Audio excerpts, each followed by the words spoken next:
Hai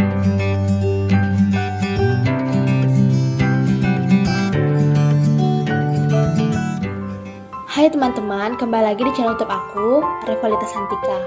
Hari ini aku akan membahas tentang sistem organisasi kehidupan makhluk hidup.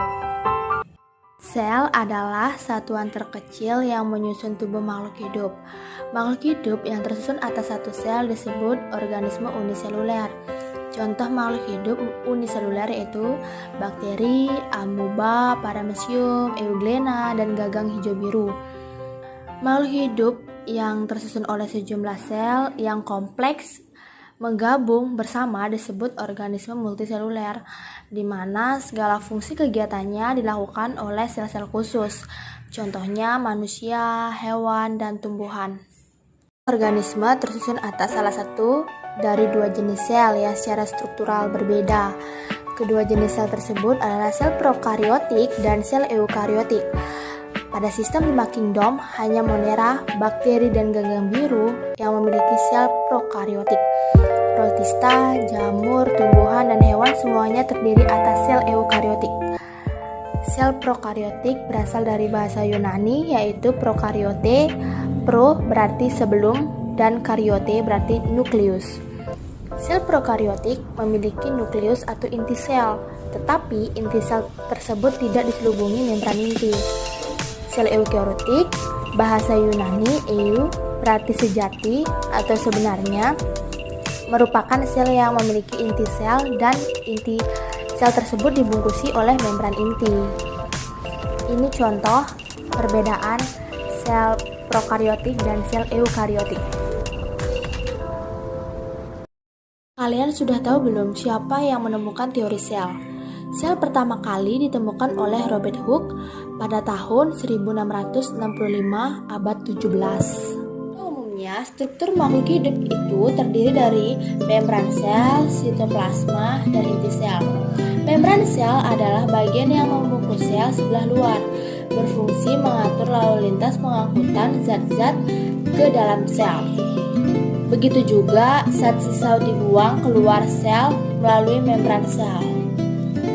Protoplasma merupakan cairan sel yang di dalamnya terlarut berbagai bahan organik dan anorganik.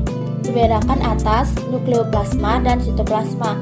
Nukleoplasma adalah cairan yang ada pada inti sel, sedangkan sitoplasma merupakan cairan yang berada di antara membran sel dan membran inti.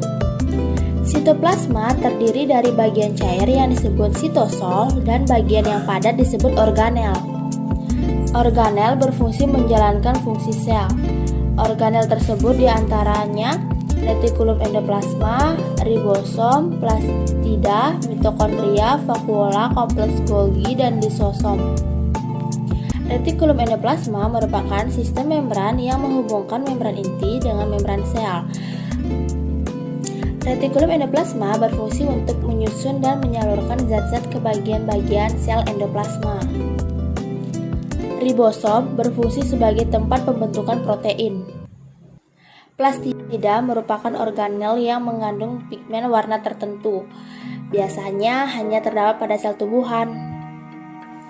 Mitokondria berfungsi sebagai tempat terjadinya respirasi sel, yaitu untuk menghasilkan energi. Vakuola pada sel tumbuhan ukurannya besar, fungsi untuk menyimpan cadangan makanan. Pada protozoa, terdapat vakuola makanan untuk mencerna makanan dan vakuola kontraktil untuk mengatur konsentrasi cairan dalam sel atau osmoregulasi. Badan Golgi berfungsi untuk alat sekresi protein pada lendir. Lisosom berfungsi untuk mencerna bagian sel yang rusak atau zat-zat asing yang masuk ke dalam sel, karena organel ini berisi enzim pencernaan. Inti sel, nukleus, umumnya terletak di tengah-tengah sel, berbentuk oval atau bulat, fungsinya sebagai pengatur seluruh kegiatan sel. Berikut perbedaan antara sel hewan dan sel tumbuhan. Jaringan adalah sel-sel yang memiliki bentuk hampir sama dan melakukan fungsi yang sama, berkumpul membentuk satu kesatuan yang disebut jaringan. Dengan meristem. Jaringan meristem yaitu jaringan yang terdiri dari sel-sel yang selalu membelah diri. Jaringan meristem terdiri dari beberapa jaringan. Yang pertama, promeristem, yaitu jaringan meristem yang telah ada sejak masa embrio. Yang kedua, meristem primer, yaitu jaringan meristem tumbuhan dewasa yang selnya masih membelah diri. Yang ketiga, meristem sekunder, yaitu jaringan meristem yang berasal dari jaringan meristem primer. Dan permanen, yaitu jaringan yang sudah tidak meristematis tumbuh dan membelah. Jaringan permanen terdiri dari beberapa jaringan, yaitu jaringan epidermis, yaitu jaringan yang melapisi permukaan tubuh tumbuhan baik pada akar, batang, dan daun. Yang kedua, jaringan parenkim, yaitu jaringan dasar yang terdapat di antara jaringan-jaringan lainnya. Jaringan parenkim berfungsi sebagai tempat menyimpan makanan. Yang ketiga, jaringan penyokong, yaitu jaringan yang berfungsi sebagai penunjang berdirinya tumbuhan. Ada dua macam jaringan penyokong, yaitu kolenkim dan sklerenkim. Jaringan kolenkim umumnya terdapat pada tangkai daun, sedangkan jaringan sklerenkim umumnya terdapat pada batang dan tulang daun. Yang keempat, jaringan pengangkut, yaitu jaringan yang berguna untuk transportasi zat di dalam tubuh tanaman. Jaringan pengangkut terdiri dari jaringan pembuluh kayu, xilem, dan jaringan pembuluh tapis, phloem. Jaringan xilem berfungsi mengangkut air dan mineral-mineral dari akar ke daun. Phloem berfungsi mengangkut zat makanan dari daun ke seluruh bagian tumbuhan. Terdiri dari beberapa tipe sel, diantaranya sel pengiring atau tetangga dan pembuluh tapis. Hierarki selanjutnya yaitu organ. Organ adalah kumpulan dari beberapa macam jaringan yang berbeda akan membentuk satu kesatuan untuk melakukan fungsi tertentu. Organ pada tubuh hewan vertebrata dan manusia. Organ yang dimiliki oleh hewan tingkat tinggi dan manusia antara lain mata, paru-paru, jantung, hati, lambung, ginjal, telinga, dan kulit. Masing-masing memiliki fungsi yang berbeda-beda. Mata berfungsi untuk melihat, terbentuk dari jaringan otot dan jaringan saraf. Jantung berfungsi memompa darah supaya beredar ke seluruh tubuh. Organ ini terbentuk dari jaringan otot jantung, jaringan pengikat, dan jaringan saraf.